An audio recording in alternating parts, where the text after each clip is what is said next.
महाराष्ट्रात मराठी भाषेचा मुद्दा गाजत असून अजूनही अनेक आस्थापनांची नावे इतर भाषेत आहेत। दिवसेंदिवस दुकानावर न लावलेले मराठी फलकाविषयी वादविवाद होत असल्याच्या घटना समोर येत आहेत। ती नावे देवनागरी लिपीत मराठीत असावीत अशी मागणी जोर धरत आहे। याविषयी कामगार उपायुक्त विजय चौधरी पहा काय म्हणाले। पालघर जिल्ह्यातील सर्व व्यावसायिक आस्थापनांचे नामफलक मराठी भाषेत लावणे बंधनकारक आहे। महाराष्ट्र दुकाने व आस्थापना अधिनियम 2017 अंतर्गत ही सक्ती करण्यात आली आहे। कामगार उपायुक्तांच्या निर्देशानुसार विशेष तपासणी मोहीम राबविण्यात आली।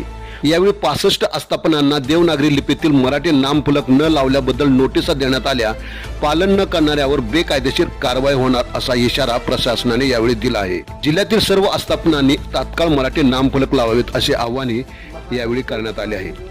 पहा याविषयी कामगार उपायुक्त विजय चौधरी काय म्हणाले। महाराष्ट्र दुकाने व आस्थापना अधिनियम 2017 व महाराष्ट्र व दुकाने अधिनियम 2018 च्या कलम 36(क)(1) अंतर्गत प्रत्येक आस्थापनेने त्यांचा नामफलक हा मराठीतच लावला पाहिजे। मराठीमध्ये नामफलक न लावणाऱ्या आस्थापनांवर सदर अधिनियमांतर्गत कारवाई करण्यात येईल। कृपयाची नोंद घ्यावी।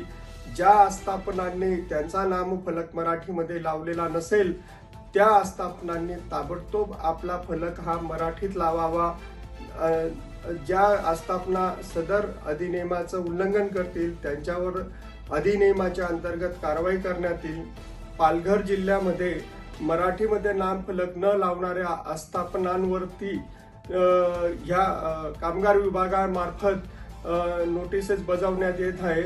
तरी मी याद्वारे सर्व आस्थापना मालकांना विनंती करतो की त्यांनी त्यांचा नामफलक हा मराठीतच लावावा।